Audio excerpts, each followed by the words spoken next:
autoridades estadounidenses que procesaron al excontralor Carlos Pollitt tras conseguir que lo declaren culpable de los 6 cargos presentados, reaccionaron mediante un comunicado del Departamento de Justicia. La fiscal general adjunta Nicole Argentieri, jefa de la División Penal del Departamento de Justicia de Estados Unidos, dijo: como Contralor General del Ecuador, a Carlos Ramón Pollitt Falloni se le encomendó proteger al pueblo del Ecuador del mal uso de los fondos públicos. En lugar de ello, Pollitt abusó de su posición como funcionario público al solicitar y embolsarse más de 10 millones en sobornos y luego lavar los fondos ilícitos en Miami. La División Penal está comprometida a garantizar que los Estados Unidos no sea un refugio seguro para los fondos ilícitos de funcionarios corruptos. Argentieri rechazó que Pollitt haya usado empresas de la Florida registradas a nombre de amigos y socios de su esquema criminal para cometer delitos. Mientras el fiscal federal del Distrito Sur de Florida, Mackenzie LaPointe, expresó que este veredicto es un recordatorio del firme propósito de su oficina de perseguir y enjuiciar a los extranjeros corruptos que traigan dinero sucio para comprar bienes raíces. También reaccionó Anthony Salisbury, agente especial de la Oficina de Investigaciones y Seguridad Nacional de Miami, encargado del caso. Esta condena demuestra que a pesar de su riqueza, título o influencia, nadie está por encima de la ley. El Departamento de Justicia de Estados Unidos informó que lograron ganar el caso y que el jurado declare culpable a Pollitt gracias a la colaboración de las autoridades de Ecuador, Brasil, Panamá y Curazao, del Escuadrón Internacional Anticorrupción del FBI que investigó todo el caso Odebrecht y demás fiscales especializados de la División de Fraudes y Decomiso de Bienes.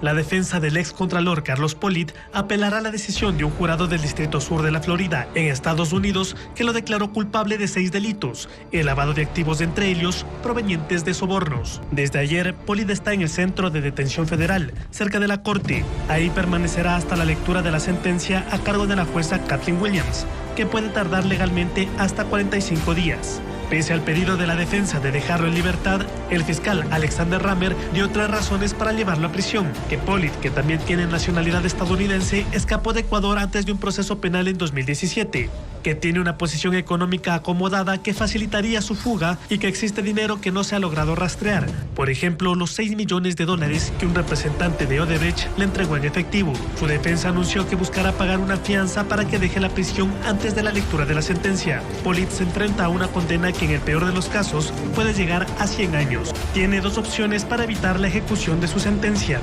La primera se debe plantear en los próximos 14 días a un juzgado de apelaciones que aglutina a varios estados, entre ellos la Florida, denominado Circuito 11. El segundo paso es pedir a la Corte Suprema de Estados Unidos que le acepte la negación del Circuito 11 para que su caso sea escuchado por la Corte Suprema de los Estados Unidos. Se llama Writ of Certiorari. La Corte Suprema, como ya sabemos, escucha casi ningún caso. Abogados ecuatorianos que han litigado en Estados Unidos se dicen sorprendidos por la forma como se defendió Pollitt. Primero se declaró inocente, invalidando así la posibilidad de negociar con la fiscalía cargos más leves. Nunca pidió un plea agreement, es decir, entregar información a las autoridades que permita, entre otros, identificar a cabecillas de la organización delictiva. Esto podía reducir su tiempo en prisión. Pollitt en el juicio se acogió al derecho al silencio y no rebatió las acusaciones de los testigos y de la fiscalía. La justicia en Estados Unidos solo otorga beneficios cuando hay acuerdos con la fiscalía. La información revelada en el juicio contra Carlos Pollitt en Estados Unidos puede usarla la Fiscalía en Ecuador para abrir investigaciones penales. La Embajada de Estados Unidos en Ecuador, mediante un comunicado, indicó que el país está comprometido en colaborar con el Ecuador para llevar a los criminales ante la justicia y que la cooperación internacional es clave en la lucha conjunta contra la corrupción y la impunidad. Entre los hechos nuevos a indagar está el supuesto pago de sobornos al exministro del Interior, José Serrano, al exsecretario de la Administración y hoy alcalde de Milagro, Pedro Solines, y al exsecretario jurídico Alexis Mera, identificado en la trama de corrupción de Odebrecht con el código Merenda. Los 3 fueron funcionarios del gobierno de Rafael Correa. Otro hecho revelado en Miami fue la contratación dirigida de seguros para la hidroeléctrica Coca-Cola Sinclair a cambio de coimas. Primero tendría que la Fiscalía iniciar en sus tiempos una investigación y a través de una asistencia penal internacional traer esa información oficialmente al país y obviamente seguir los pasos que la Fiscalía considere que debe hacer. Santiago Terán fue el encargado de recuperar activos del Estado en el exterior durante la administración de Íñigo Salvador en la Procuraduría. Él explica que la Fiscalía puede avanzar a procesos penales y sentencias en Ecuador, pero además el Estado puede emprender acciones para recuperar fondos de la indemnización o incautación de bienes que la justicia estadounidense imponga al excontralor Carlos Pollitt. Hay instrumentos internacionales que lo permiten. La figura de cooperación judicial recíproca para recuperar activos. El Ecuador tiene que organizar todos los argumentos para poder presentarse ante Estados Unidos y también verificar que parte del dinero que puede haber sido encontrado allá es ecuatoriano. Sin embargo, Terán alerta que son procesos largos.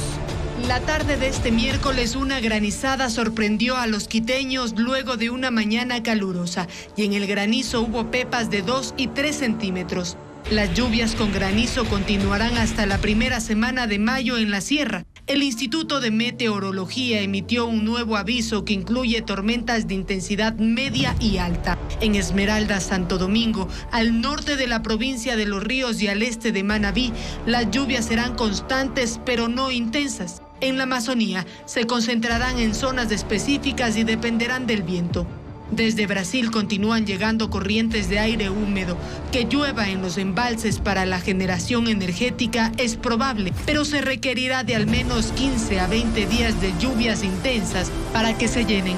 Y el INAMI afirma que mayo será un mes de transición de días lluviosos y días secos. En Chimborazo las lluvias colapsaron el sistema de alcantarillado, inundando 16 barrios en Riobamba. En el sector de La Dolorosa, los vehículos quedaron atascados. En el barrio Pucará, el agua alcanzó los 50 centímetros e ingresó a las casas dañando enseres y muebles. 40 bomberos de 3 cantones y 20 empleados de la empresa de agua potable trabajaron por 5 horas para evacuar el agua con bombas de succión y usando herramientas para destapar el alcantarillado. En Carchi, personal médico sacó con escobas el agua que había ingresado hasta el pasillo del Centro de Salud número 1 de Tulcán. La lluvia también se filtró por las ventanas y el tumbado. En el centro del cantón, se taparon los sumideros y alcantarillas. El agua ingresó a las viviendas e inundó las vías Julio Robles y Chaupi Cruz. Después del colapso de un puente en Sucúa, Morona, Santiago, los bomberos recuperaron el cuerpo de una de las 2 mujeres desaparecidas, tras la caída de una camioneta con 13 pasajeros al río Upano. La tragedia ocurrió la mañana del martes 23 de abril y ya suman 6 fallecidos. Las lluvias y el deterioro de la estructura provocaron el desprendimiento de uno de los cables del viaducto colgante, pero la búsqueda de la segunda mujer continúa. Bastaron 20 minutos de lluvia en Cuenca para que el agua alcance los parterres del centro histórico. Tras un mes de sequía, el INAMI pronostica alta probabilidad de lluvias y tormentas eléctricas en el Austro hasta el 28 de abril. El país cumple 12 días con problemas de apagones y la crisis energética está lejos de acabar. Aunque desde este lunes se redujeron los recortes entre 2 y 3 horas a escala nacional, las planificaciones de racionamientos del servicio generan cuestionamientos de la ciudadanía porque varían de forma diaria y no les permite planificar. En Quito hasta ayer los cortes se dividieron en 2 tiempos.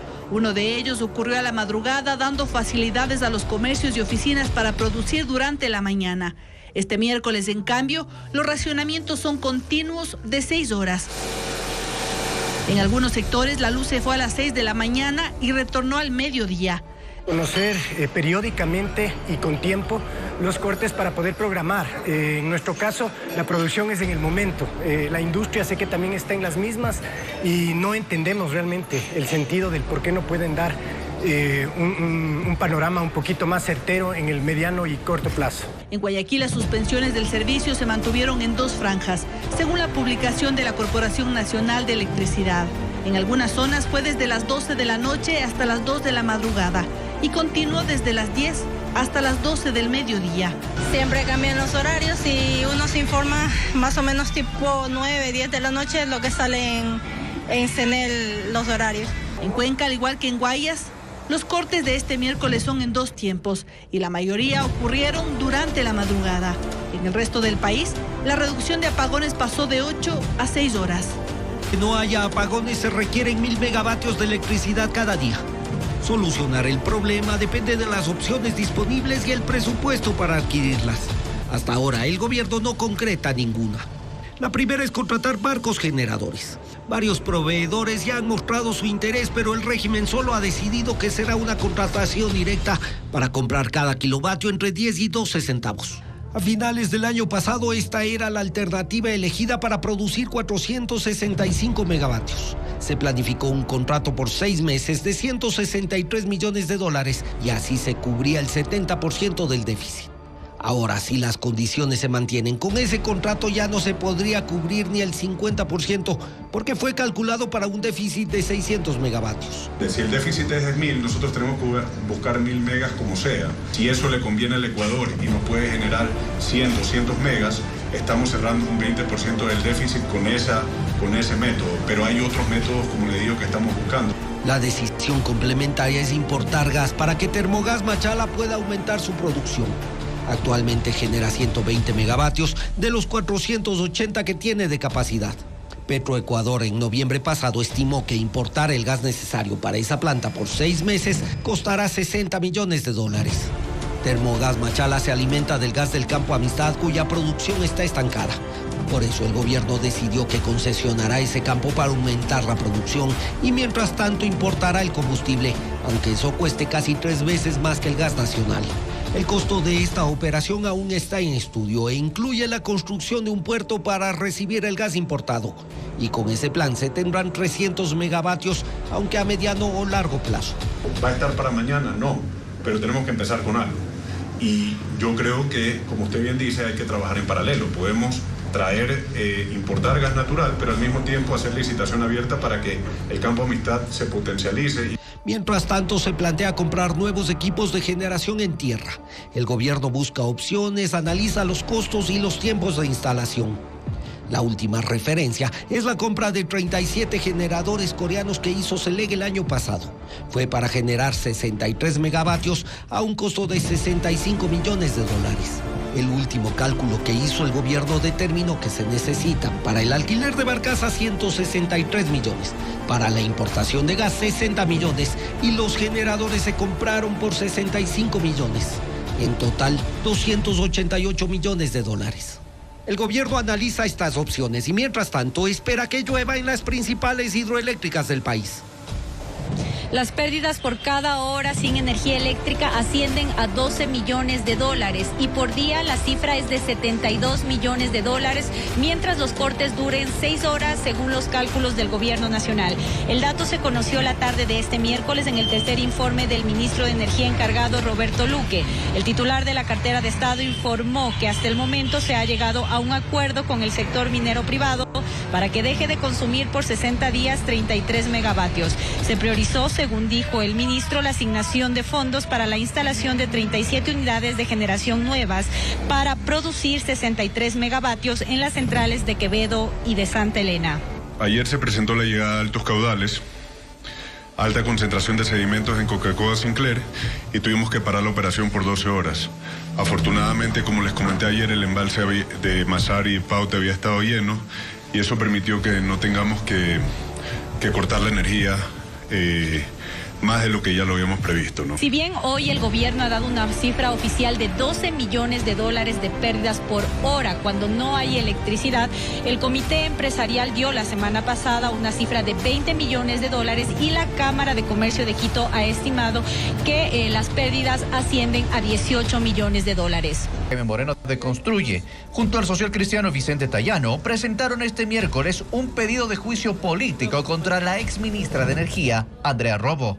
La acusan de inoperante, negligente e irresponsable por la crisis energética que vive el país. La responsabilizan de no ejecutar el mantenimiento de las centrales hidroeléctricas y Termicas. Según ellos, ofreció contratar energía adicional, pero no lo hizo. Más bien canceló una disposición en ese sentido a la empresa eléctrica Quito. Por eso piden su censura. Si es que esto fue un tongo del gobierno para lavarse las manos por no haber tomado las medidas necesarias para evitar que el país esté a oscuras, este juicio político podrá develar los verdaderos motivos de qué fue lo que nos llevó a que el país esté sin energía. El pedido pasa al Consejo de Administración Legislativa para su calificación. Si cumple los requisitos, es enviado a la Comisión de Fiscalización. Sin embargo, ahí están pendientes otros 8 juicios. Por eso su trámite recién sería el próximo año. Ante esto, los legisladores creen que hay que hacer algo inmediato para investigar las causas de la crisis energética. El correísmo pidió que lo haga la misma Comisión de Fiscalización encabezada por una de sus legisladoras. La sesión se suspendió y la decisión quedó pendiente. El Partido Social Cristiano prefiere, en cambio, que se conforme una comisión ocasional para que haga ese seguimiento. Que de manera técnica pueda pedir explicaciones y se dedique exclusivamente a eso, y que en 30, en 45 días, no más de aquello, le dé al país una respuesta clara de lo que pasó. Mientras eso se define, este jueves en el Pleno se tratará también el tema, pero en el marco del juicio político contra el exministro de Energía Fernando Santos, acusado de la crisis energética anterior, la de hace menos de un año, la de 2023. Este es el panorama en los locales de venta de útiles escolares, uniformes y calzado en la costa. Padres de familia apresuran la compra de artículos que necesitan sus hijos, buscando los mejores precios. Quieren que no salga más caro que el año anterior. Los zapatos, 2 uniformes que le piden de diario, el de educación física, la mochila, todo esto, sí, unos 250 se está gastando uno. El aumento del IVA al 15% afectó levemente los precios. Sin embargo, hay comerciantes que decidieron no subirlos para atraer compradores. El Ministerio de Educación promueve la misma lista de útiles escolares del periodo anterior. Tiene entre 22 y 28 artículos. Sin embargo, a los locales llegan con hasta 40 productos que les piden en los planteles. Solo en útiles el gasto puede variar de entre 55 y 80 dólares. Me sorprendió, para la niña que está en segundo año le han enviado 7 cuadernos.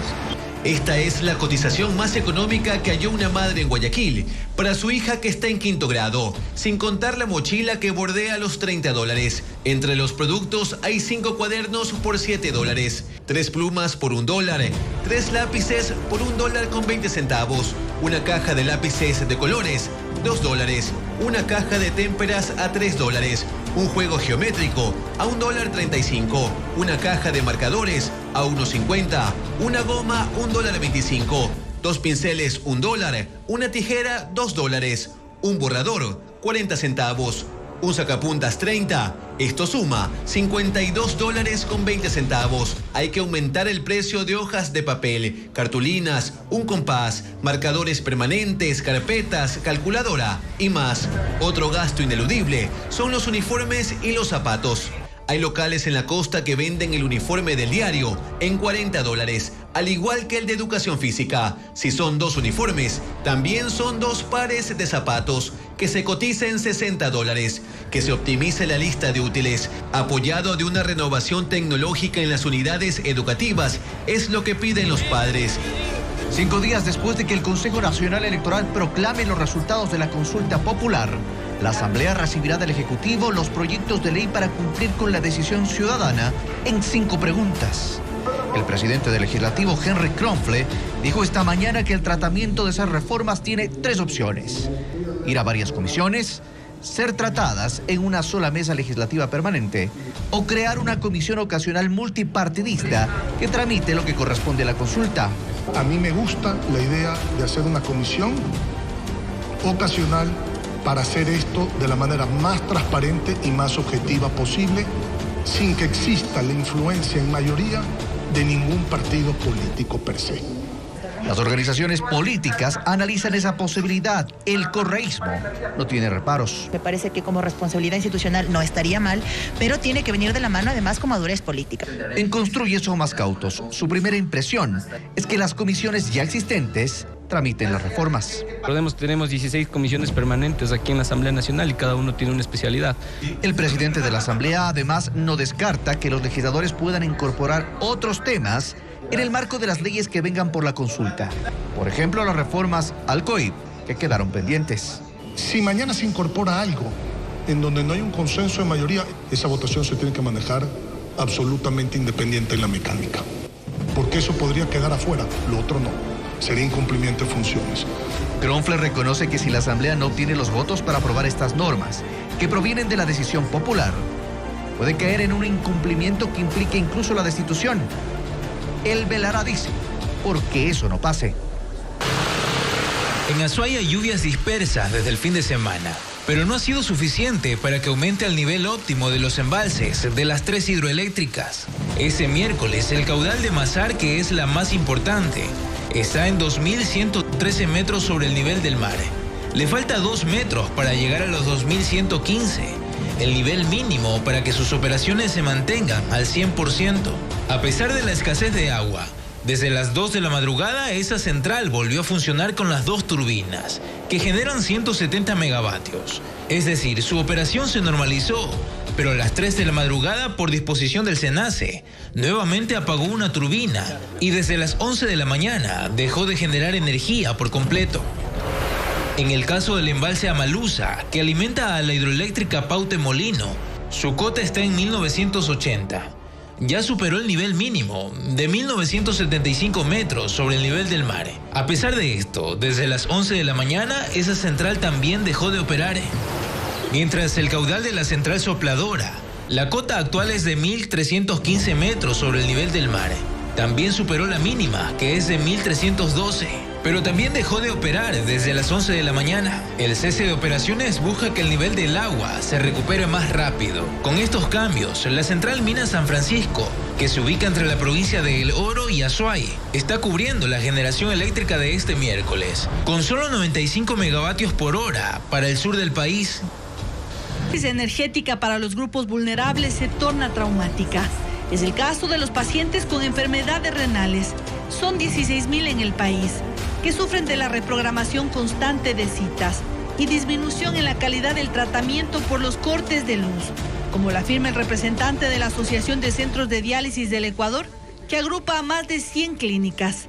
Y en el momento de que entra en funcionamiento el generador, siempre hay esa pausa, ese intervalo, en donde si hay problemas con la máquina de diálisis por este cambio de energía, se para, se colapsa, se daña. El problema de los pacientes se agrava por la alteración del tiempo en el cual deben permanecer conectados a estas máquinas que extraen el exceso de agua y otros elementos que desecha el organismo para que los riñones no dejen de funcionar. El paciente, si no se realiza el tratamiento de 4 horas, no logra eliminar el 100% de las toxinas que el riñón artificial le está eliminando de su organismo. Olger acompaña a su madre a las terapias 3 veces por semana. Desde que empezaron los cortes, les han cambiado los horarios de las citas y ellos viven a 2 horas de Quito. Tocó reprogramar, según dijo el doctor, que había que reprogramar. Pero nos estuvieron esperando aquí todos los pacientes, estaban enojados. Nos hacen madrugar demasiado, mi mami no puede madrugar mucho. Catalina es otra paciente con enfermedad renal. Ella recibe el tratamiento desde hace 12 años. Y en este momento no sabe cómo organizar el tiempo entre su trabajo y la atención que debe dar a su salud. No me han llamado la atención, me han dicho que no puedo faltar cuando yo quiera. Nosotros también tenemos nuestro tiempo, no podemos organizarnos entre el horario de la clínica cuando hay luz y cuando no hay luz, con nuestro tiempo en casa o en trabajo o en estudios. Se suma el gasto adicional que deben hacer los centros para garantizar la atención a los pacientes, una problemática que apenas empieza y que por ahora no se avisora una pronta solución.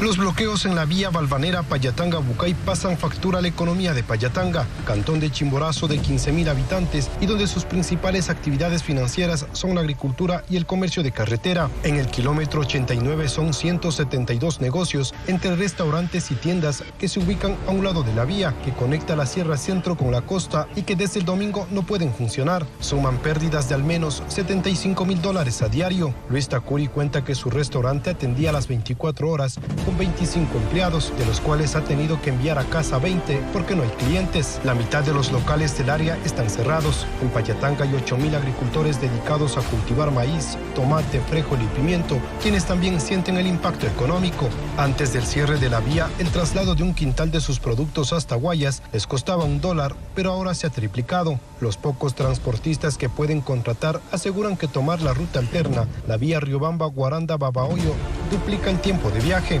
Si usted deja 3 semanas, un mes, digamos que no cosecha, ya sale rojo. Y el rojo ya toca coger y amontonarle que ahí se pudra, porque eso poco compra. Según el COE de Chimborazo, habilitar la carretera Balvanera-Payatanga-Bucay tomará 3 meses.